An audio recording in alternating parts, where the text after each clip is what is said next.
The first knock hit my dorm door like a gunshot. Olivia and I both froze. Then came another. And another. Not polite. Not hesitant. Loud, laughing, impatient knocks that rattled the cheap wood and sent a cold wave down my spine. My phone was still glowing in my hand. "Lock your dorm room door, now." Cassandra, too late. Olivia slid off her bed so fast she nearly tripped over her blanket. "Tell me that is not your evil rich girl fan club." A fourth knock, then a voice from the hallway, syrupy and sharp. "Maya." "We just want to talk." "Nina, of course." I moved without thinking and twisted the lock. Olivia whispered, "Okay, good, great, fantastic, I love doors." Another girl giggled outside. "Don't be rude, we brought you a present." Something soft hit the door and slithered to the floor outside. I stared at it through the crack of shadow under the frame. A white rose. My stomach turned. Nina laughed. "You really should open up. You've become very popular." I hated that my hands were shaking. Olivia grabbed the nearest thing that could qualify as a weapon, which turned out to be my metal desk lamp. "If they break in," she muttered, "I'm taking one of them with me." Before I could answer, footsteps cut down the hallway. Fast, sharp, purposeful, then silence. A different kind of silence, not playful, not giggling. The sort that settles when everyone in a room suddenly remembers hierarchy. I heard Cassandra's voice. Quiet, controlled. "Move." No one answered. Then Nina gave a tiny, mocking laugh. "Relax, we're just having fun." "You posted her dorm building online." "I posted a joke." "You sent girls to her door after midnight." "Girls came because they were curious." A beat. Then Cassandra said, each word precise enough to slice skin, "If Maya opens this door tonight because she's afraid, I will make your life so difficult you'll beg to transfer before finals." I had never heard anyone sound that calm while making something feel so much like a threat. The hallway went dead. Nina's voice, when it came, was lighter than before, but only because she was forcing it. "Wow, so scary." Cassandra didn't rise to it. "You have 10 seconds. Olivia mouthed, "I kind of love her." I glared at her even while my pulse kept hammering. A few seconds later, heels clicked away. Someone muttered, "This is insane." Another girl whispered, "She's really serious." Nina was the last to leave. Her voice drifted through the door, low and poisonous. "This is exactly why I made the bet, Cassandra. You always ruin yourself over the wrong girl." Then her footsteps faded too. The silence afterward felt unreal. I waited. So did Olivia. Then, softly from the other side of the door, "Maya." Every nerve in my body went alert. It was just my name.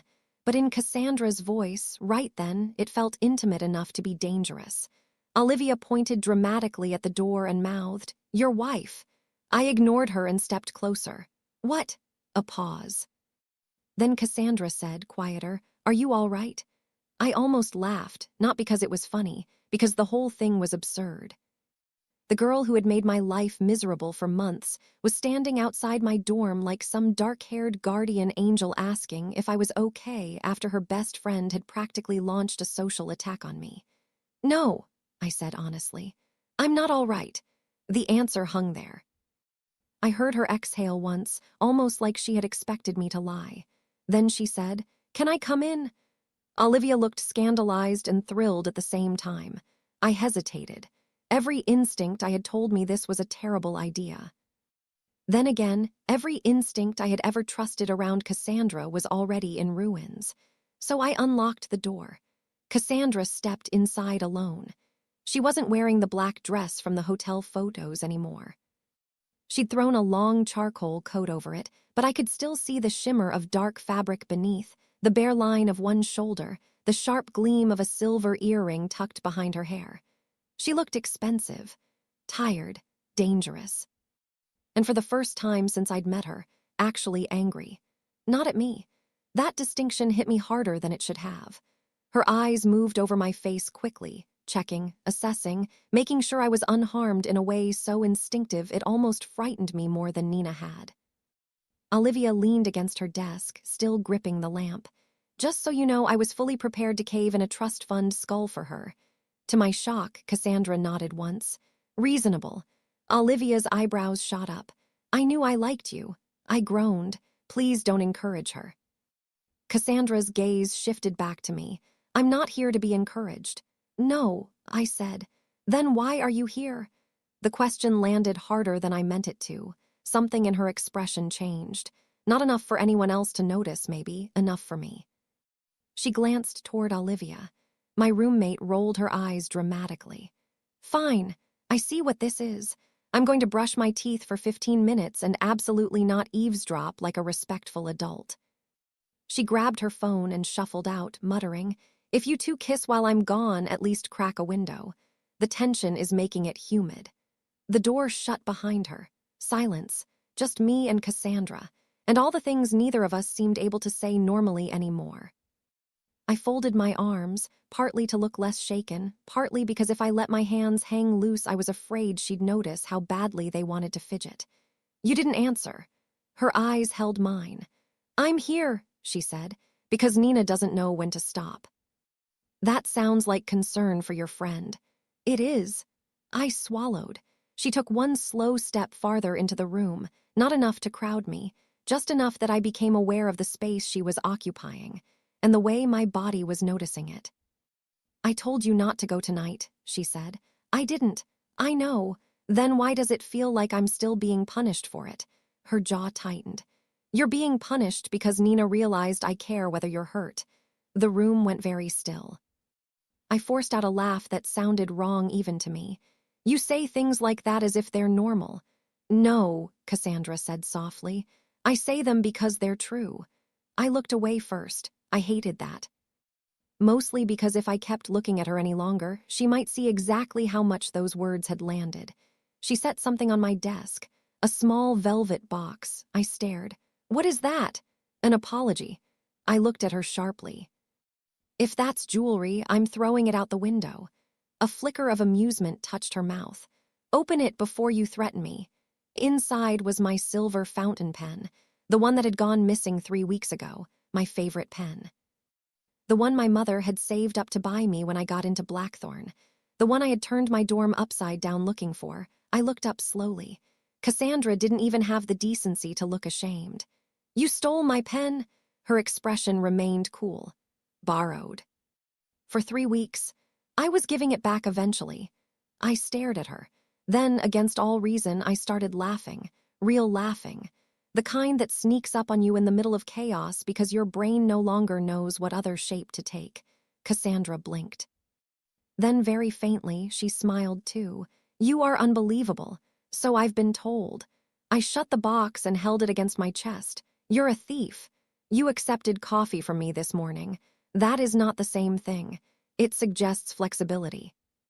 I laughed again, softer this time, and that was dangerous, because laughter with Cassandra felt too easy, too intimate, too close to forgiveness. The moment thinned. She noticed. Of course she noticed. Her smile faded, and when she spoke again, her voice was lower. I need you to stay away from Nina for a while. I frowned. You don't get to tell me who I can talk to. Usually, no. Usually, she repeated. I'm not trying to stop someone from using you to get at me. That sank in slowly. I stared at her. This is about you. Cassandra's eyes sharpened. Everything Nina is doing right now is about me.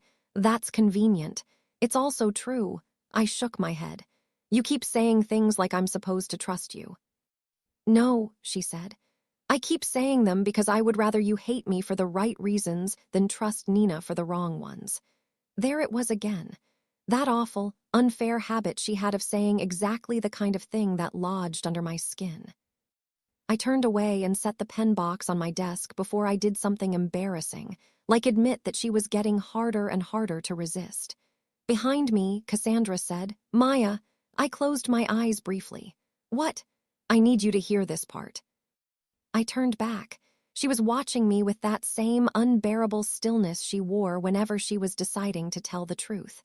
I did not know Nina was going to post your dorm building. I believed her instantly. That was the problem. I know. Her brows drew together slightly, as if my answer had caught her off guard. I hated that too. I hated how easy it was becoming to read her. Before either of us could say anything else, the door banged open.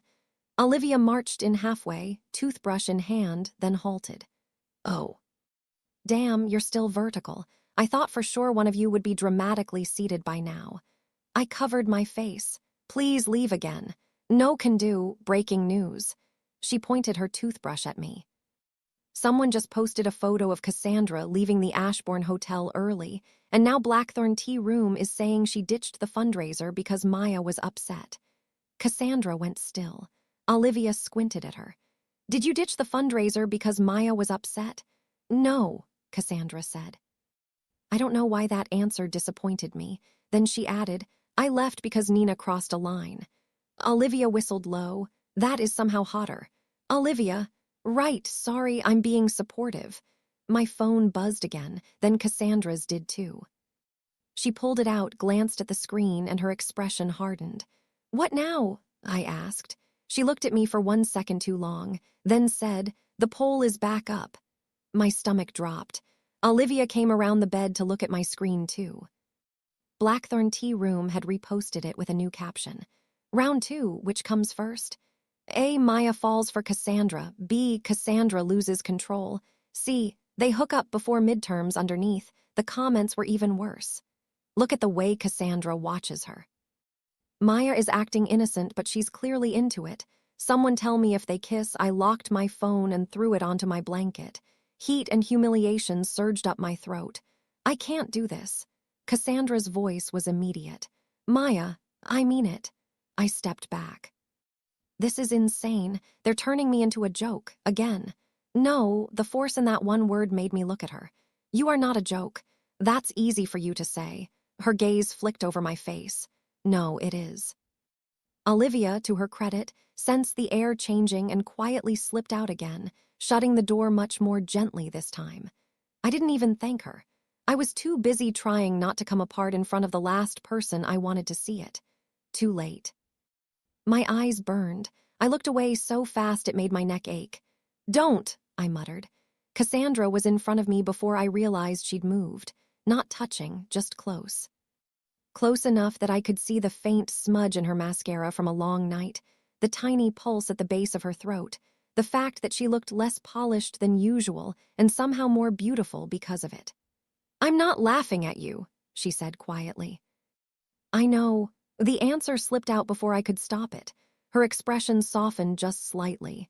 That softness felt more dangerous than anything sharp she had ever said to me. I hate that this is happening to you, she said. I laughed weakly, even as my chest tightened. That might be the nicest thing you've ever said to me. I've said nicer things. Not to me. That landed. I saw it. The tiny flicker of regret. Then Cassandra did something I wasn't ready for. She reached up very slowly, giving me every chance to move away, and touched 2 fingers to the sleeve of my sweater near my wrist. Barely a touch. A question, not an action. When I didn't pull back, her fingers slid down carefully and curled around my hand. Warm. Steady. Unbelievably gentle, my breath caught. I know I haven't earned much from you, she said, eyes fixed on mine. But let me fix this. The room seemed to shrink around us. I should have let go. I should have reminded myself who she was, what she'd done. How this started. Instead, I stood there holding her hand like that was a normal thing to do with the girl who had once made me dread walking into class. Why? I whispered. Her thumb moved once across my knuckles, a tiny motion, ruining. Because when Nina does this to you, Cassandra said, voice rougher now, it feels like she's putting her hands on something that isn't hers to damage. My heartbeat stumbled so hard it almost hurt. Jealousy, possession, something darker. And worst of all, the words thrilled some reckless, traitorous part of me. I pulled my hand free, not because I wanted to, because if I didn't, I was afraid I'd do something much worse. Cassandra went still. I turned away and crossed my arms tightly over myself. You can't say things like that. Why not? Because you don't get to sound like you own me. She was quiet for a beat. Then she said, that isn't what I meant. I laughed once, breathless and strained. Really, because it sounded pretty close. When she answered, her voice had gone low enough to make my skin prickle. What I mean, she said, is that the thought of anyone humiliating you now makes me violent in ways I'm trying very hard to manage. I turned back too fast. She was closer than before. I hadn't heard her move. My pulse went wild. Cassandra, I know how that sounds. Do you? Yes. A pause, still true. Something in the air between us changed. Again, no audience, no jokes, no Nina. Just her in that black dress beneath the charcoal coat, looking at me like she was trying not to drown in something she hadn't wanted to name. And me, stupid enough to be feeling the pull of it too. I should hate you, I said softly. Her eyes dropped to my mouth. I know. Then why don't I? That did it. That was the thing that broke whatever fragile control she had left. Not dramatically, not all at once, just a visible crack. A breath she couldn't quite steady, a shift closer. The tiniest shake in the hand at her side. Maya, she said, and my name sounded wrecked in her voice. Every thought in my head vanished. I don't know who moved first. Maybe it was both of us. Maybe it was inevitable. 1 second there was space between us. The next there was. Cassandra's hand came up to the side of my face with unbearable care, as if she thought I might disappear if she touched me too quickly. My fingers tightened in the front of her coat without permission. Her eyes searched mine once. A question, a warning. A plea, then her forehead touched mine. My entire body went still. I could feel her breath, her warmth, the way she was holding herself back with what looked like physical pain. If you want me to stop, she whispered, say it now. I should have. God, I should have. Instead, I whispered, you talk too much. A broken laugh left her. Then her mouth almost touched mine. Almost. Close enough that I felt the shape of the moment before it happened. Close enough that my heart had already decided. Close enough that if another second passed, there would be no taking it back. And then my phone rang. Loud, shrill, violent in the silence. We jumped apart like the room had caught fire. I stared at the screen, breathing hard. Unknown number. Cassandra was breathing hard too, which somehow made everything worse. Don't answer it, she said immediately. The phone kept ringing, then stopped. A message came through. Another unknown number, this time with a photo. My blood went cold. It was me, from 10 seconds ago, in my dorm room. Cassandra close to me, my hand in her coat, her forehead against mine, taken through the narrow gap in the curtain near the window. I heard my own voice come out thin. Oh my God. Cassandra crossed the room in 2 strides and looked at the screen. All the color left her face. Beneath the photo was one line of text. Day 2 and you're already losing, Maya. My hands started shaking so badly I almost dropped the phone. Cassandra took it gently before it could slip, her jaw set hard enough to cut stone. Then another message came in. Should I post the almost kiss now, or save it for the morning? I looked at her. She looked at the message. And whatever had been simmering beneath Cassandra Vale's perfect control all night finally turned into something terrifying. She lifted her eyes to mine. Very calm, much too calm. Stay here, she said. That frightened me more than if she had shouted, because I suddenly understood with horrible clarity that whoever took that photo had just stopped being part of a campus rumor. They had become Cassandra's problem. And judging by the look on her face, that was the kind of mistake people didn't recover from.